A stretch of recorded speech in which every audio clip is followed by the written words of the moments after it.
Bonjour Augustin, Bonjour Dorian. je suis ravi de te retrouver aujourd'hui en tant qu'expert Stratexio pour que tu nous parles des clés d'accès au marché en Afrique et on va voir les opportunités, les risques et surtout les bonnes pratiques. Donc dans un premier temps, je vais te laisser te présenter et présenter ABC Expat.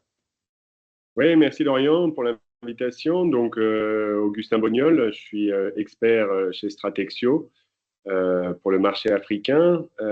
J'ai fondé en 2015 la société ABC Expat, donc qui est une SAI, une société d'accompagnement à l'international spécialisée sur le continent africain. Donc, notre mission, c'est d'accompagner les organisations à exporter, à s'implanter et à se développer avec succès en Afrique. Donc, après 10 ans d'existence et plus de 500 entreprises clientes, on a identifié quelques clés d'accès sur le marché. Et donc, l'idée, c'est de les partager avec vous aujourd'hui. Donc, j'enchaîne avec la présentation. Donc, le titre dont on a convenu avec Dorian, c'est l'accès au marché en Afrique en 2025, les opportunités, les risques, mais aussi les bonnes pratiques.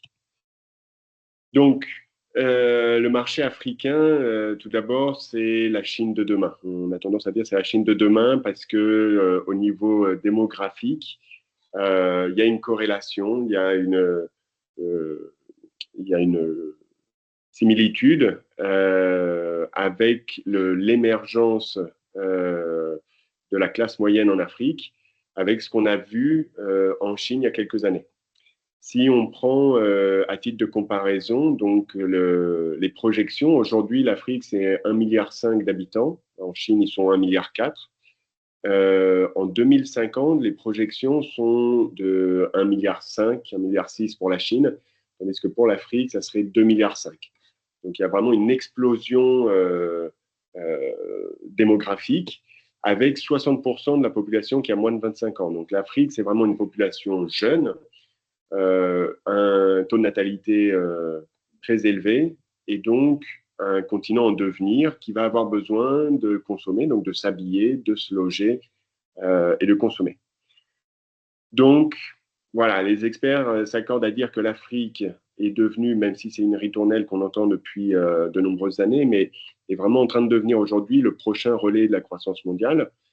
Donc, en quelques chiffres, c'est 3,9% de croissance en 2025 et quasiment 100 milliards de dollars d'investissement direct à l'étranger en Afrique. Et pour comprendre un petit peu l'Afrique donc en 2025 et puis notre rapport avec l'Afrique, le rapport des entreprises françaises avec l'Afrique, il faut avoir quelques ordres de grandeur. Donc le nombre d'entreprises françaises qui sont exportatrices en France, c'est à peu près 150 000 en 2024.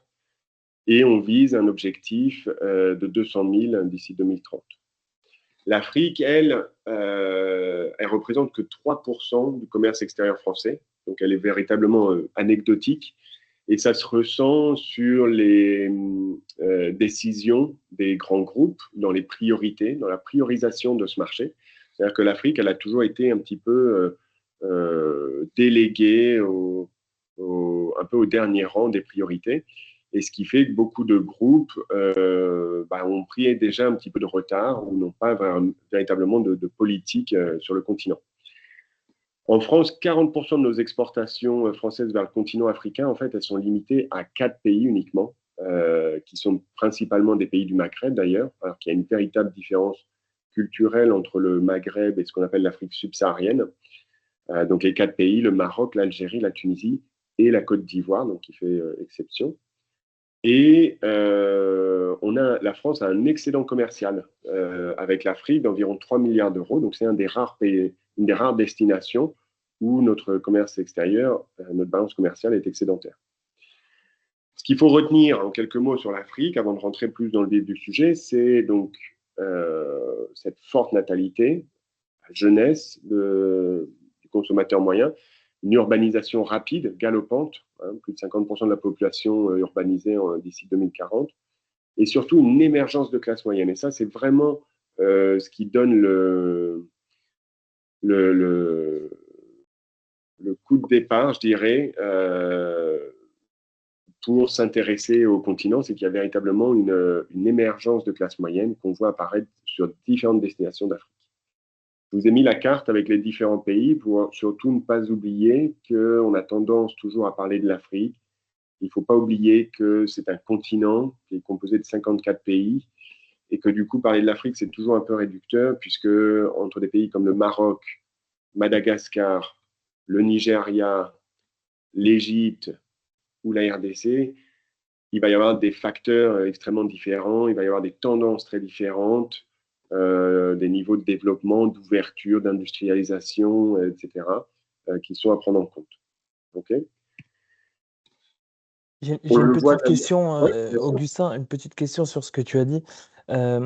Tu as dit que pour la France, ça représentait moins de 3% du commerce extérieur. Est-ce qu'il y a d'autres pays ou d'autres zones qui commercent beaucoup plus avec l'Afrique et peut-être que tu les as en tête et les raisons de ces chiffres? Alors, le moins de 3%, ce n'est pas du point de vue de l'Afrique, c'est moins de 3% du commerce extérieur de la France se fait avec l'Afrique. Mhm. C'est-à-dire que 97% de notre commerce extérieur se fait avec l'Amérique, l'Asie, Mhm. l'Australie, l'Europe. Euh, Si on se met du point de vue africain, c'est vrai que les parts de marché de la France étaient traditionnellement très fortes en Afrique de l'Ouest, du fait de notre histoire commune, sur des pays comme le Sénégal, le Mali, le Burkina, le Niger, le Tchad, la Côte d'Ivoire, etc. Aujourd'hui, sur ces pays-là, on s'est un peu reposé sur nos lauriers et donc on se fait prendre des parts de marché par d'autres puissances étrangères. Alors, Mali, Niger, Burkina, évidemment, on aura plus tendance à parler de la Russie, mais il y a tout le concept de la Chine-Afrique aujourd'hui. Il y a la Turquie qui est très présente aussi dans le BTP. Il y a également euh, la communauté libanaise qui est très présente. Je pense à Dakar, par exemple. Donc voilà, il y a les Portugais aussi dans les pays lusophones. Donc c'est intéressant de voir que la position de la France en Afrique a beaucoup évolué. Aujourd'hui, par exemple, sur le Kenya, on est l'outsider, mais qui est la France est l'outsider le plus dynamique. On a créé une chambre de commerce française en 2016. Aujourd'hui, elle est la chambre de commerce avec le plus de membres par rapport aux chambres traditionnelles qui étaient les Britanniques ou les Allemands ou les Américains. Donc, voilà, c'est vraiment contrasté et on voit que peut-être on perd de l'influence en Afrique de l'Ouest, on en gagne sur d'autres pays. Et c'était un petit peu ma slide suivante d'ailleurs. Euh, voilà, je vous cite Olivier Vincent, donc, qui est le directeur exécutif export chez BPI. Face à la remise en cause dans certains pays d'Afrique francophone du partenariat avec la France, l'Afrique de l'Est apparaît comme un marché offrant de nouvelles perspectives pour les entreprises tricolores. Ça, voilà, c'est un constat que tous les connaisseurs un petit peu du commerce international et de l'Afrique constatent depuis plusieurs années, qu'aujourd'hui, les entreprises françaises ont vraiment une carte à jouer dans les pays d'Afrique anglophone, le Kenya, l'Ouganda, la Tanzanie, mais aussi le Rwanda, le Burundi, la RDC, l'Éthiopie, etc. Je vous ai mis ce petit dessin qui rappelle qu'il y a toujours une sorte de complexe en France par rapport à la barrière de la langue. Il faut véritablement s'en affranchir aujourd'hui pour aller à l'export et pour ne pas hésiter à aller sur des marchés qui ne sont pas francophones. On ne peut pas limiter son ambition à l'international au seul marché francophone, ça serait une folie. Donc il faut faire cet effort. Si on ne parle pas anglais, on prend un directeur export qui est anglophone, mais il est vraiment important d'aller sur les marchés qui ont aujourd'hui le vent en poupe. Alors, justement, on parlait un petit peu de la méthode avec les directeurs export. Quand on est chef d'entreprise en France, quelles sont les questions à se poser quand on a un projet à l'international et plus particulièrement ce projet à l'international sur le continent africain? Alors d'abord, un chiffre que je vous ai mis en bas et qui est toujours intéressant à garder en tête, c'est que c'est un chiffre de PwC qui n'est pas si vieux. 72% des échecs d'implantation sont liés aux problématiques RH. C'est-à-dire qu'il ne faut jamais dissocier le projet qu'on a pour son entreprise ou son organisation à l'international des personnes qui vont conduire ce projet. C'est-à-dire, on veut démarrer son activité au Mozambique. On s'est occupé de l'implantation, de l'étude de marché, etc. Si en contrepartie, on envoie quelqu'un, un représentant sans briefing, sans KPI, sans fiche de poste, etc., sans support non plus, il ne pourra pas faire des miracles. Et donc, il y a vraiment ce lien à l'international, et c'est encore plus vrai en Afrique, parce que d'autres zones comme l'Europe, les États-Unis, c'est peut-être plus balisé. Mais en Afrique, il y a un côté non balisé et où il faut vraiment prendre en compte la dimension RH de votre projet à l'international. Ceci étant dit, donc les 5 questions à se poser d'un point de vue chronologique. Tout d'abord, c'est l'étude de marché, évidemment. Vous connaissez tout ça. On appelle aujourd'hui le go-to-market. Donc, c'est véritablement identifier par rapport à son produit, son service, son expertise, quels sont les marchés à l'international qui vont être porteurs. Ça, c'est très variable. Vous avez plein de prestataires qui peuvent vous accompagner sur ces dynamiques-là. C'est ce qu'on appelle la partie aval. Une fois que, via l'étude de marché, vous avez identifié quels sont les pays les plus porteurs par rapport à votre expertise, votre marque, vous allez cibler certains pays. Et ces pays-là, vous allez faire une véritable étude de terrain. Donc, pour comprendre quels sont les délais, quelles sont les contraintes, est-ce qu'il y a des partenaires qui peuvent vous accompagner, est-ce qu'il vaut mieux un modèle d'implantation ou autre. Donc, c'est véritablement construire son réseau, on en reparlera plus tard, construire son réseau dans ce pays cible. Troisième point, le besoin réel pour votre projet. Okay, quelle durée, quel est le contenu de la mission? Est-ce qu'on fait un one-shot? Est-ce qu'on veut s'implanter à long terme? Est-ce qu'on veut faire de l'export ou de la distribution, de la représentation commerciale? Ou est-ce qu'on veut avoir une filiale? Donc ça encore, c'est vraiment au niveau stratégique en fonction des spécificités de votre entreprise.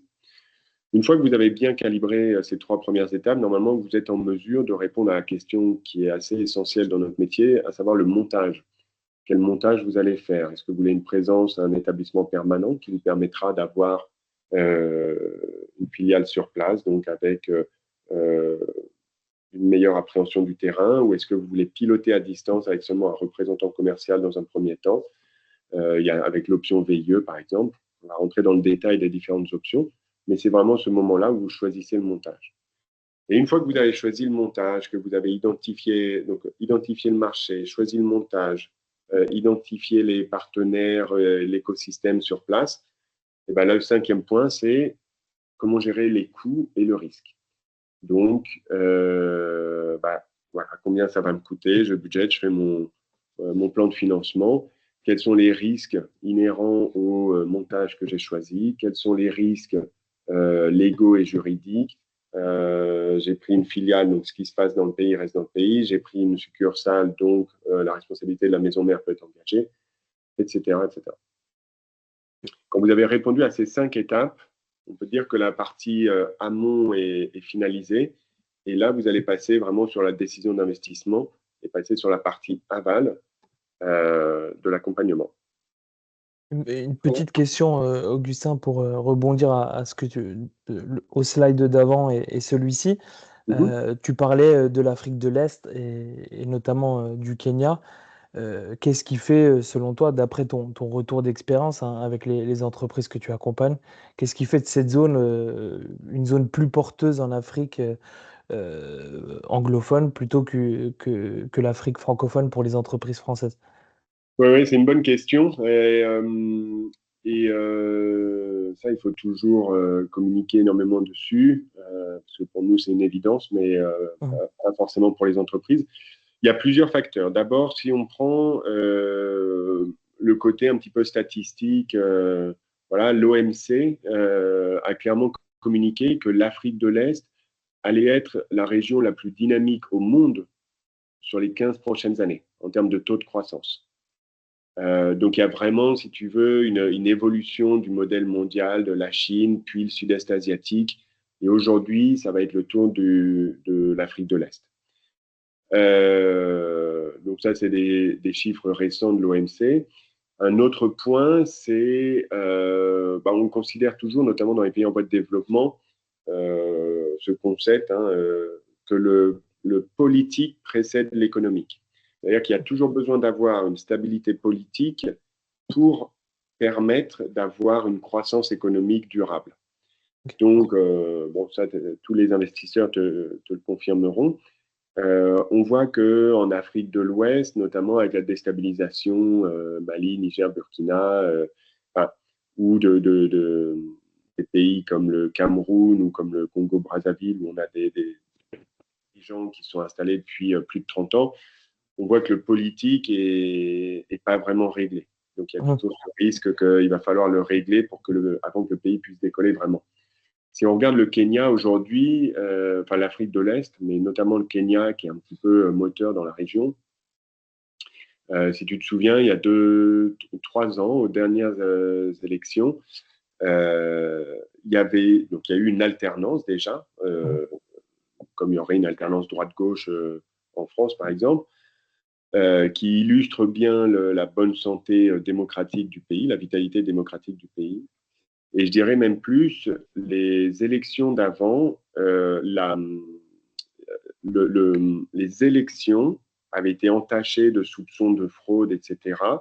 Et la commission électorale, qui est indépendante, avait réussi à saisir la Cour, je crois, constitutionnelle du Kenya, le tribunal compétent, pour refaire le premier tour des élections.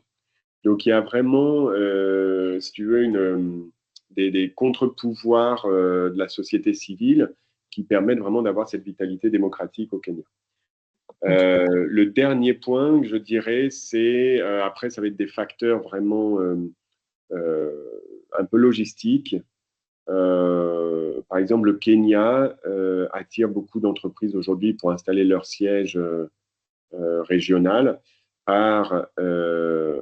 grâce en fait aux liaisons aériennes, c'est-à-dire que l'aéroport est très bien desservi, la présence des bailleurs de fonds, des Nations Unies, etc., toutes les organisations internationales, la qualité de vie aussi,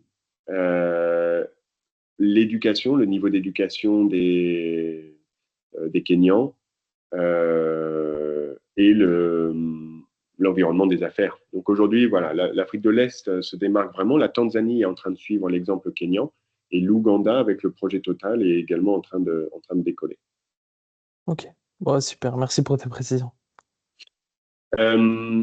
Voilà, donc pour faire suite un petit peu aux 5 questions. Donc les options de montage pour accéder au marché, je vais survoler rapidement pour qu'on ait le temps de faire toute la présentation, mais vous aurez le temps de revenir dessus pendant le replay. Donc, il y a plusieurs stratégies qui sont possibles pour accéder au marché en Afrique en 2025. Donc, vous pouvez avoir la stratégie du distributeur local ou de l'agent commercial du représentant. L'avantage pour celui-là, c'est que vous êtes une entreprise française et vous avez un intérêt pour un pays, mais vous êtes encore au début, vous êtes primo-exportateur, vous avez peu de compétences à l'international. Vous vous dites, je voudrais accéder à ce marché-là, mais vraiment avec la méthode la plus souple. Le distributeur local ou l'agent commercial sont des solutions qui sont très souples, contractuellement parlant. Alors après, qui vont avoir leurs limites en termes d'engagement ou d'encadrement ou de dépendance par rapport au distributeur, mais ça peut être une façon de mettre un premier pied dans un pays. Vous avez le partenariat, la joint venture. Donc ça, c'est vraiment si vous avez un distributeur ou un partenaire qui est local sur place, mais il faut avoir vraiment une confiance absolue. En Afrique, alors, sauf dans des logiques de grands groupes, où il y a de la fusion-acquisition, des choses comme ça, sur les PME, ETI, on en voit rarement, ou quand on en voit, c'est pas toujours couronné de succès. Parce que voilà, il y a des différences culturelles, des attentes qui évoluent et des JV à l'international, c'est pas toujours évident. Donc ça, c'est véritablement, faut être vraiment sûr de son choix. L'autre option qui est assez classique, c'est évidemment la création d'une filiale locale qui vous permet d'enregistrer une SARL ou une SASU ou tout autre type d'entreprise qui vous permet de recruter localement et qui vous expose du coup à toute la conformité administrative d'avoir un établissement international. Donc ça, je dirais que c'est la meilleure solution pour une approche long terme si vous avez une ambition à long terme dans le pays. Vous avez l'option des franchises ou des licences de marque qui peuvent être des alternatives si ça correspond à votre activité. Et alors après, dans des alternatives un petit peu, on va avoir le portage, l'hébergement commercial ou le VIE, qui vont être plutôt des sortes de détachements. On va envoyer des ressources humaines, donc des staffs qui ont été formés peut-être au siège. On est sûr de leurs compétences, on est sûr qu'ils ont bien compris l'ADN de l'entreprise et on va les mettre en portage dans des structures locales. Ça peut être auprès des chambres de commerce, par exemple. Les VIE, ça va être en collaboration, en partenariat avec Business France et ça va être pour des missions en général à durée limitée. Donc, je dirais que ça, c'est aussi une solution un petit peu de test and learn, enfin, qui permettent d'essayer un accès marché avec un minimum enfin, un accès rapide au marché avec un minimum de risque. Petite question, Augustin, Oui. pour les entreprises qui nous écoutent et qui cibleraient un pays avec des fragilités structurelles, peut-être comme la RDC ou l'Éthiopie, quelle stratégie tu conseillerais d'implantation pour, comment dire, pour sécuriser juridiquement l'opération? Pareil Alors, d'après ton retour. ouais, ça c'est une bonne question. Donc, en fait, mais ça va être difficile de faire une réponse là. Euh, En fait, il faut vraiment comprendre cette notion d'amont et d'aval. C'est-à-dire, il y a vraiment toute une partie quand on fait son projet à l'international où il y a plein de questions qu'on va pouvoir répondre depuis son bureau en France, en région ou autre. Euh, et puis, plus ça va se préciser, et en fait, il va y avoir un moment, en général, quand on a identifié le pays, qu'on a commencé à avoir quelques contacts, il va falloir passer sur la partie aval. C'est-à-dire qu'en fait, il va plus falloir parler avec des gens en France de ce pays que vous ciblez, mais il va falloir au contraire entrer en contact avec des gens qui sont sur place dans le pays pour que eux vous partagent leur expertise terrain.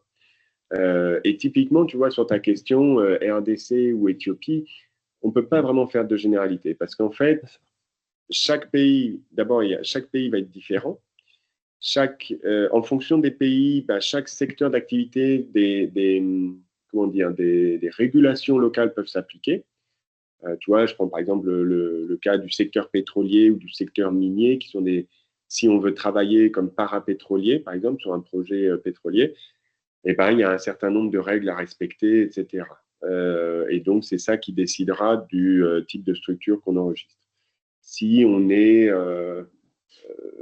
si on est dans une activité qui requiert beaucoup de staff, et ben, on aura besoin d'un employeur local pour avoir peut-être des permis de travail si ces staffs sont internationaux. Donc, en fait, ça va vraiment dépendre du pays, ça va dépendre de l'activité, ça va dépendre du projet aussi de l'entreprise à long terme. Oui, nous, on vient seulement pour vraiment ce projet-là pendant 2 ans et on repart. Non, on vient vraiment pour le long terme. Et en fonction des réponses à ces questions que vous aurez communiquées à un partenaire local, donc une SAI, une société d'accompagnement international, qui peut être ABC Expat dans certains pays, qui peut être d'autres entreprises dans d'autres pays. Vous pouvez par exemple contacter, c'est l'OSCI, l'Organisation des sociétés de commerce internationales, qui représente, qui est la fédération en France de toutes les SAI. Et pour savoir, voilà, dans tel ou tel pays, qui est-ce que je peux contacter. Donc souvent, bah, ça va être ma slide d'après. Il faut savoir bien s'entourer pour avoir les bonnes informations et faire ses choix en connaissance de cause. Et je dirais que c'est vraiment crucial pour son projet international parce que si on démarre du mauvais pied, si on n'a pas choisi le bon montage, si on n'a pas choisi la bonne timeline, si on n'a pas choisi le bon pays, l'expérience est vouée à l'échec. Et en général, on y laisse des plumes. Ok, intéressant. Merci, Augustin. Tu vois, l'Éthiopie, pour revenir sur ton exemple, parce que je me sens coupable de ne pas te donner de réponse précise, Mais l'Éthiopie, par exemple, c'est un pays qui va avoir des vraies questions sur l'exportation de devises. Et donc ça, en fonction des projets de l'entreprise, on ciblera un montage particulier. La RDC, les problématiques seront différentes. Mhm. Voilà, ça peut être des questions de sécurité en fonction de la région de la RDC, ça peut être des questions d'industrie ou autre. Ok, super. Alors, donc au niveau des ressources humaines, donc qui est un petit peu le pendant, il y a la partie montage, donc qui est en fait comment on va structurer son activité d'un point de vue conformité administrative, quelle va être ma structure. Et puis il y a la partie enjeu humain, la partie RH, parce que chaque projet, voilà, il faut des hommes et des femmes pour les conduire. Je vous ai mis là un récapitulatif. Je ne vais pas vous lire toutes les entrées, mais en général, concernant l'Afrique, en tout cas, les options qu'on retrouve le plus fréquemment, bon, il y a le VIE, qui commence à être bien connu aujourd'hui. Il faut savoir que le VIE, lui, a été ouvert donc, aux EFE, aux entreprises françaises à l'étranger. Donc ça, c'est un point récent, intéressant à savoir. Euh, voilà, il y a l'expatriation plus classique, qui est un peu le schéma qu'on a tous en tête. Voilà, je pars à l'étranger, j'ai un contrat avec la maison mère, je pars pour une durée un certain temps. Le contrat local, c'est-à-dire qu'aujourd'hui, l'expatriation est devenue, enfin, avec la mondialisation, l'expatriation est devenue moins pionnière, moins risquée, etc. C'est-à-dire maintenant des entreprises n'hésitent plus à recruter des internationaux localement, enfin, ou des locaux d'ailleurs, avec un contrat local.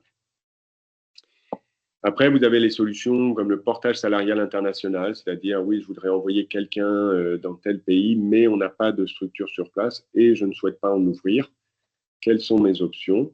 Alors, il y aurait éventuellement le VIE à voir, mais sinon, le portage salarial qui est la solution classique. Alors, il faut savoir que le portage salarial, il est plus ou moins reconnu selon les pays. Je dirais qu'en Afrique de l'Ouest, c'est comme une lettre à la poste. En Afrique de l'Est, pas du tout. C'est assez compliqué. Donc voilà, encore une fois, selon les pays, on choisira tel ou tel modèle. Et ça, pour savoir quel modèle privilégier plutôt qu'un autre, encore une fois, les gens qui vont pouvoir vous informer là-dessus, ça va être les personnes qui sont dans le pays, avec qui vous avez connecté. Je crois que c'est la slide prochaine. On va voir qui contacter dans chaque pays. La dernière solution, c'est le consultant freelance, le consultant indépendant. Solution très souple, très agile, voilà, qui fonctionne aussi bien à l'international que quand on est en France métropolitaine. Voilà, je vous laisserai revenir pendant le replay pour voir les avantages, inconvénients et pour quel type de mission c'est profite sur le plus adapté. Voilà, alors j'en ai parlé plusieurs fois, donc il fallait, sur la partie aval, une fois qu'on a identifié le pays, prendre contact, donc pour bien se former, bien s'informer, il faut bien s'entourer. Ça, c'est la clé, selon moi, pour la réussite d'un projet international, qui plus est en Afrique, où l'environnement des affaires n'est pas balisé. Il y a peu d'informations disponibles. Quand il y a de l'information disponible en ligne, elle est souvent obsolète. Donc en fait, la question, c'est à qui on peut se fier, à qui on peut faire confiance pour avoir l'information. Les entreprises qui arrivent en Afrique, elles ont un choix en général, traditionnellement. Soit on va aller voir les grands cabinets, parce qu'en fait, on ne connaît personne, donc on va se fier au logo. Grands cabinets d'audit, le Big Four ou les gros cabinets d'avocats.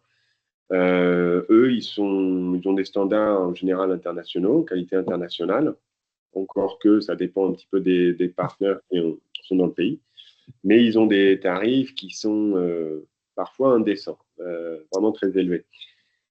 Du coup, souvent, on y va et puis on est un peu échaudé. Donc, on va voir l'alternative. L'alternative, c'est quoi? C'est le consultant local. C'est je connais quelqu'un qui a son frère qui travaille là, etc.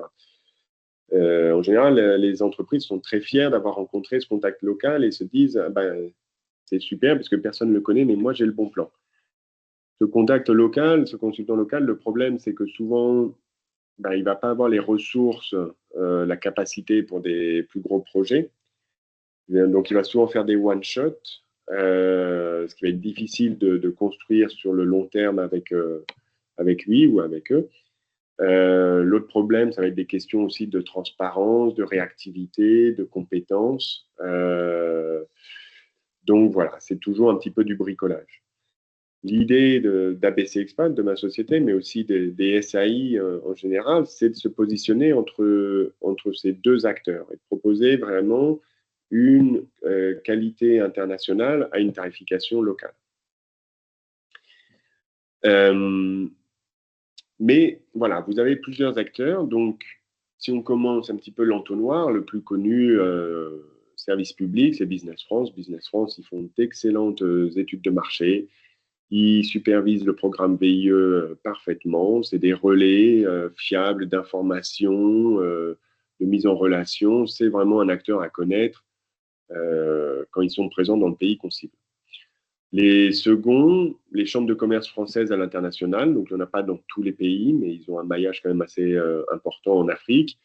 Ils sont pas du secteur public, puisqu'ils sont financés par les entreprises membres, donc ils sont au service des entreprises qui les composent. Eux vont être vraiment très spécialisés sur la mise en relation, le networking, mais aussi le lobbying, voilà, la représentation. Et puis parfois, selon les pays, ils vont proposer également des services aux entreprises.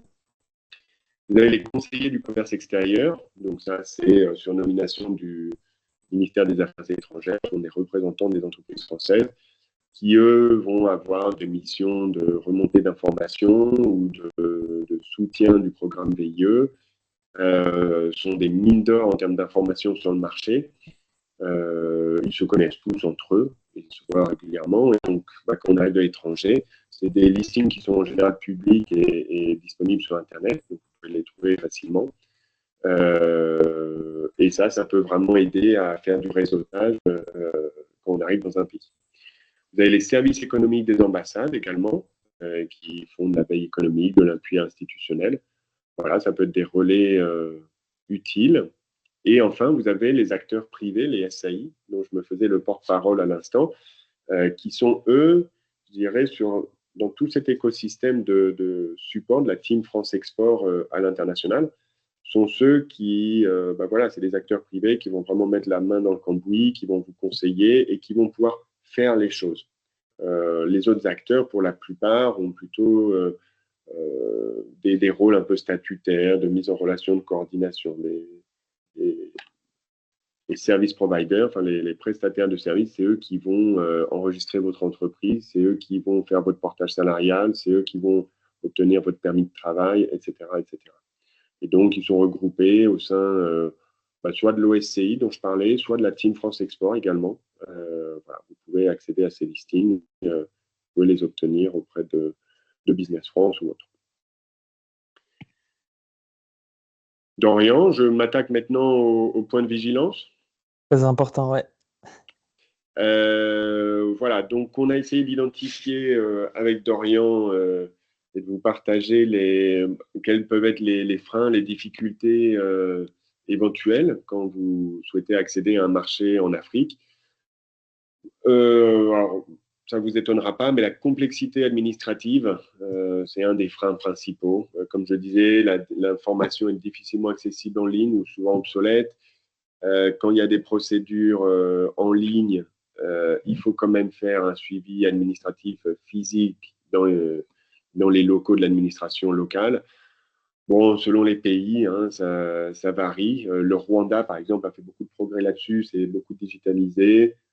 L'Ouganda ou l'Éthiopie, c'est un enfer.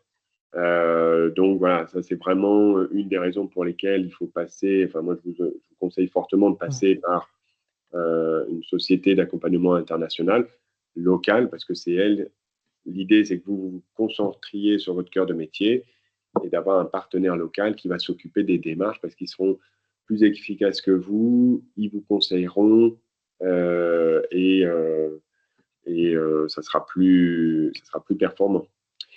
Il y a les risques politiques donc localisés, donc ça c'est en général assez facile à suivre quand on suit l'actu africaine.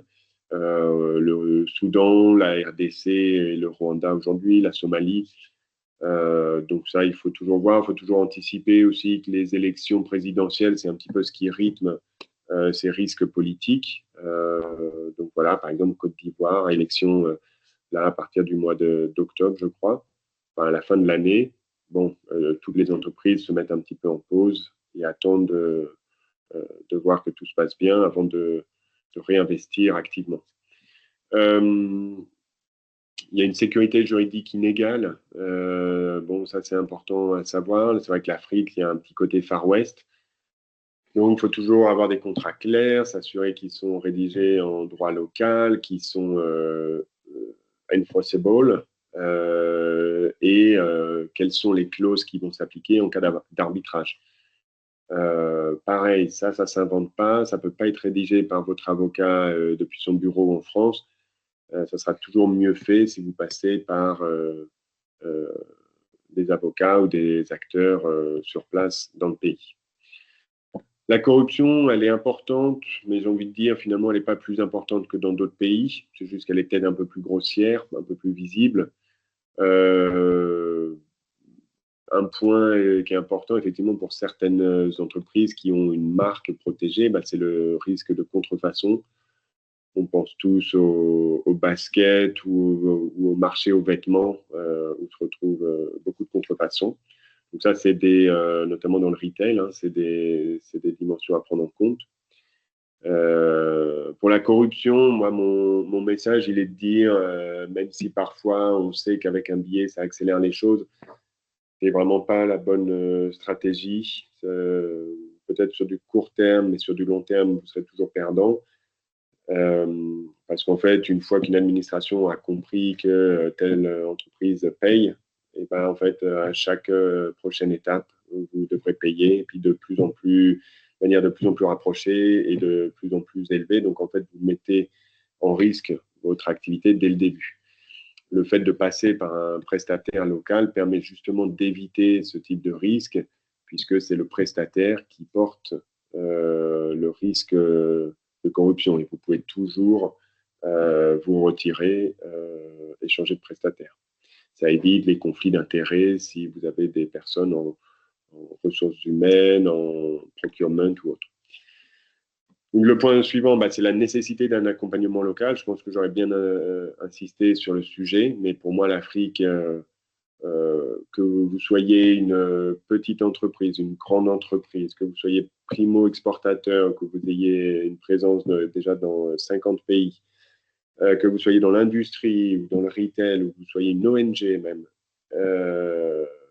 Premier conseil, vous arrivez en Afrique avec un projet dans un pays spécifique, renseignez-vous, entourez-vous, faites un benchmark des différents acteurs locaux qui peuvent vous accompagner, passez par les institutionnels pour avoir un message officiel, je dirais, qui soit non biaisé, et ensuite passez par 2 ou 3 acteurs locaux pour avoir des sons de cloche différents et vous faire votre propre opinion.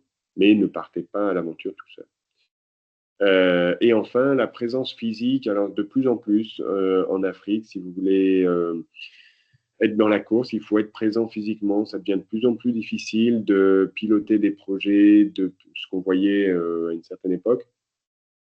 Piloter depuis Paris, et puis je vais venir 3 fois dans l'année. L'Afrique, elle bouge. Aujourd'hui, elle bouge vite sur les marchés dynamiques, tout du moins. Et du coup, si on n'est pas présent, il y a d'autres entreprises qui sont là et qui ne vont pas manquer de vous prendre la place.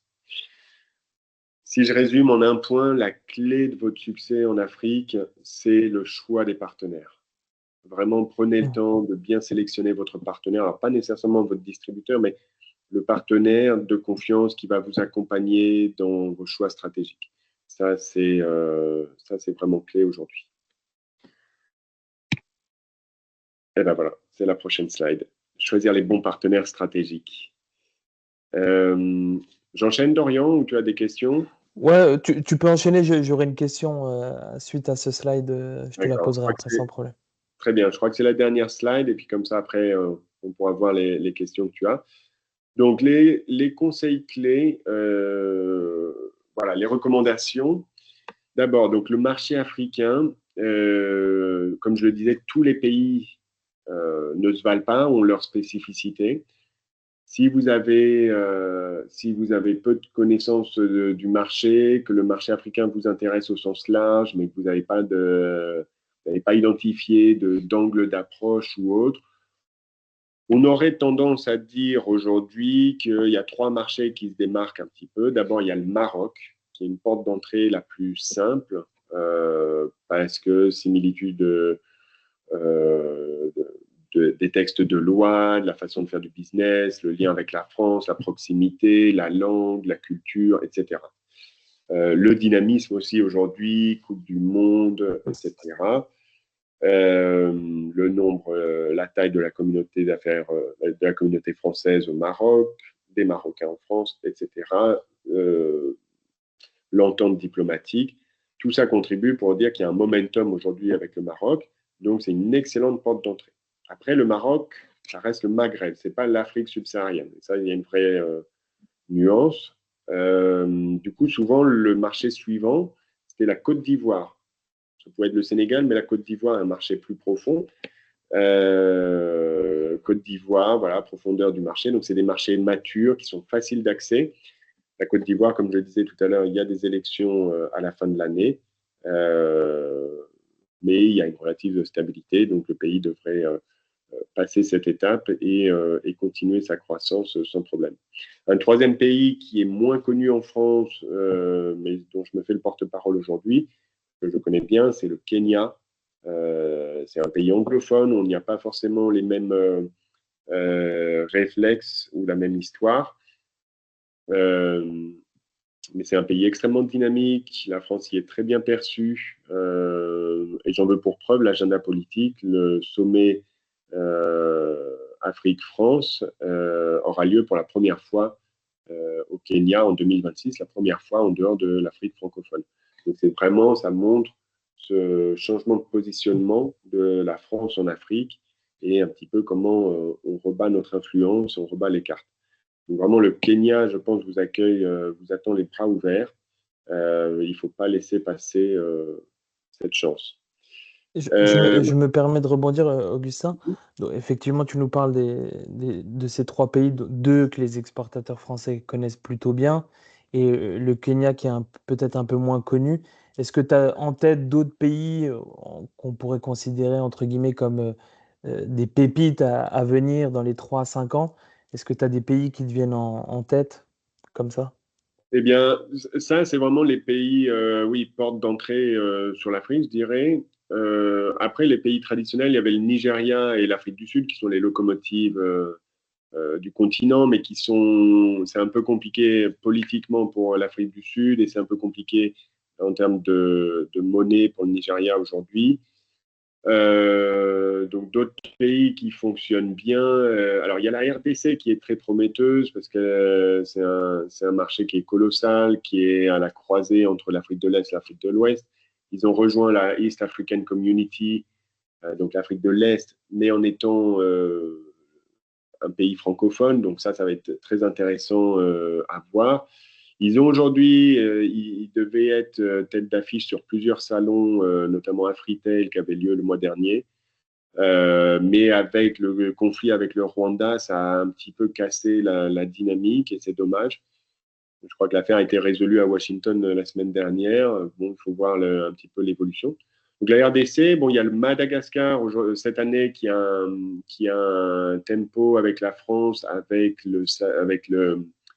la French Africa Foundation, donc, qui a pris Madagascar comme pays hôte cette année. Donc, il va y avoir il y a le groupe Action qui est sur beaucoup de projets, par exemple. Bon, sur les pays lusophones, le Mozambique, l'Angola n'est pas prioritaire, mais pourtant au Mozambique, il y a un vrai dynamisme. Il y a le projet Total qui est en phase de redémarrer. Il y a des pays comme le Ghana dont on ne parle pas souvent, des pays traditionnels, Gabon, Cameroun, Congo-Brazza, bon, qui sont un petit peu peut-être à dépoussiérer. Donc voilà, après ça dépend vraiment des industries, des entreprises, voilà, c'est toujours des questions un peu difficiles d'avoir des réponses généralistes à ce niveau-là. Il vaut mieux venir te voir avec le projet, et puis comme ça, on voit quel pays. Et il faut faire du cas par cas, oui, du C'est ça, sur-mesure. bien sûr. Ouais. Donc voilà, après ce que je disais, donc les conseils clés, c'est quand même toujours d'aller sur place, de faire une mission exploratoire. Une fois qu'on a identifié le pays, bah, il faut se rendre sur place pour comprendre la culture, pour réaliser les distances, le temps qu'on passe dans le trafic, cerner un petit peu les gens, quelles sont les conditions de travail, etc. Et donc voilà, en quelques jours, on peut déjà se faire une idée. Voilà, le plan d'accès au marché. Bon, bah, ça, c'est vraiment à travailler dès le début. Ça, c'est la stratégie amont, je dirais. Il faut définir quels sont les objectifs, quel budget on a, comment on va distribuer. Donc, c'est la question du montage. Donc, ça, il faut bien préparer. C'est toute la partie qu'on peut bien préparer. Ça, on trouve l'information en ligne. On peut même travailler un peu en ping-pong avec de l'intelligence artificielle. Aujourd'hui, ça sort des stratégies qui sont pas mal. Capitaliser sur les réseaux existants. Donc là, bah, le réseau Stratexio, bien évidemment. J'ai parlé de l'OSCI tout à l'heure. Il y a la diaspora franco-africaine, les anciens VIE, voilà, le réseau des chambres de commerce, Business France, la Team France Export. Voilà, c'est plein de personnes et d'entités à solliciter pour trouver les renseignements et bien s'informer avant de se lancer. Adapter, alors ça c'est quelque chose de très important, mais il faut adapter son produit aujourd'hui. En France, on a trop tendance à penser qu'en Afrique, on est attendu, qu'on arrive un petit peu comme la solution et que ça va marcher tout seul. Non, aujourd'hui en Afrique, les Africains veulent consommer africain. Pour ceux qui veulent qui auraient du mal à s'en convaincre, je les invite à écouter les derniers discours de Ousmane Sonko ou de Diomar Faye au Sénégal. Voilà, l'Afrique, elle a changé. Aujourd'hui, faut avoir de l'humilité et aller en Afrique comme on va sur les autres marchés, se dire, bon, bah, j'ai mon produit, il marche en France maintenant. Quelles sont les habitudes des consommateurs au Nigeria, quel est le panier moyen, est-ce qu'ils sont plutôt e-commerce, retail, etc. Je fais une activité d'extraction ou industrielle. Tiens, est-ce que j'ai une politique de corporate social responsibility? Quel est mon impact? Au Kenya, les manifestations, elles ont été menées par la Gen Z, la dernière génération, les jeunes, les étudiants. Voilà, il ne faut pas oublier que l'Afrique, c'est une population qui est très jeune aussi. Ça a son impact sur la façon de consommer, sur la façon de travailler en entreprise. On fait plus sa carrière dans la même entreprise. Donc, quand vous faites des contrats locaux, bah, il faut donner du sens au métier parce que les gens, les employés locaux, sinon, ils ne restent pas. Donc, les questions de team building, de formation, etc., sont de plus en plus importantes. Voilà, réseauter, respecter la conformité aussi. Faut pas penser qu'on peut faire tout et n'importe quoi. Peut-être en Afrique francophone, c'est plus souple, mais en Afrique anglophone, il faut démarrer tout de suite du bon pied, sinon on se fait redresser rapidement. Et c'est ça qui peut amener à la fermeture de projets en Afrique. Et enfin, voilà, le conseil que je donnais, c'est de trouver vraiment les bons partenaires sur place pour qu'ils vous accompagnent et construisent votre succès au jour le jour en Afrique. Voilà, vous avez maintenant les coordonnées d'ABC Expat. Si vous avez d'autres questions, j'interviens au sein du réseau Stratexio, au sein du réseau OSCI, au sein des chambres de commerce et encore d'autres réseaux. Donc, voilà, je serais ravi de répondre à vos questions si vous en avez. Et aux tiennes d'Orient, évidemment. Yes, peut-être rappelle-nous, Augustin, les pays de prédilection d'ABC Expat, comme ça on les a en tête. Oui, alors ABC Expat, donc j'ai créé la société il y a 10 ans, en 2015, au Kenya, à Nairobi. On a ouvert en 2017 en Ouganda, en 2020 en Tanzanie. On a décidé d'aller maintenant sur un modèle de franchise. Et donc, on ouvre notre première franchise au Sénégal le 1er septembre. Et on est en discussion maintenant pour ouvrir des franchises en Côte d'Ivoire, au Maroc, au Bénin, au Ghana et en RDC, avec l'ambition d'avoir un maillage le plus dense, le plus rapidement possible pour accompagner nos clients sur la gamme de services, voilà, tous les services d'accompagnement que peuvent rencontrer les entreprises quand elles vont à l'international et particulièrement en Afrique. Ok, super, de belles perspectives. Dernière question, et pour conclure, Augustin, sur les centaines d'entreprises que tu as accompagnées, peut-être en 3 mots, les 3 erreurs stratégiques les plus fréquentes que tu vois des, Alors, oui, des- on des a. exportateurs français. Ouais. euh, alors, d'abord, je mettrai les croyances limitantes. Ça, pour moi, c'est l'erreur un peu fondamentale de départ. On va pas aller en Afrique parce que c'est risqué. On va pas aller en Afrique parce que c'est corrompu. On va pas aller en Afrique de l'Est parce que c'est anglophone et qu'on parle pas français. On va, En fait, tout ça, c'est des croyances limitantes. En Mhm. fait,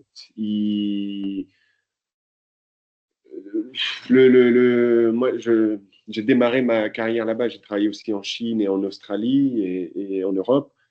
Mais l'Afrique aujourd'hui, elle n'a pas à rougir. Il y a plein de pays en Afrique où on peut faire des affaires efficacement, en conformité, avec des vraies marges. Donc voilà, je pense déjà enlever ces croyances limitantes et aborder le continent avec un regard neuf, un regard euh, sans tabou. Voilà. Le deuxième, je l'ai beaucoup mentionné, mais je le répète, c'est de bien s'entourer. Mhm. On a vu plusieurs entreprises qui ont fait faillite, qui nous ont contactés au moment où elles devaient fermer leur entité. Et ça a été souvent des gens qui sont rentrés directement dans un canal, c'est-à-dire ils sont arrivés dans le pays en disant non, non, mais moi je sais, j'ai un contact. En fait, Mhm. déjà, cette phrase-là, il faut s'en méfier. Je ne dis pas qu'il n'y a pas des contacts très bons, je ne dis pas que vous n'avez pas trouvé la mine d'or.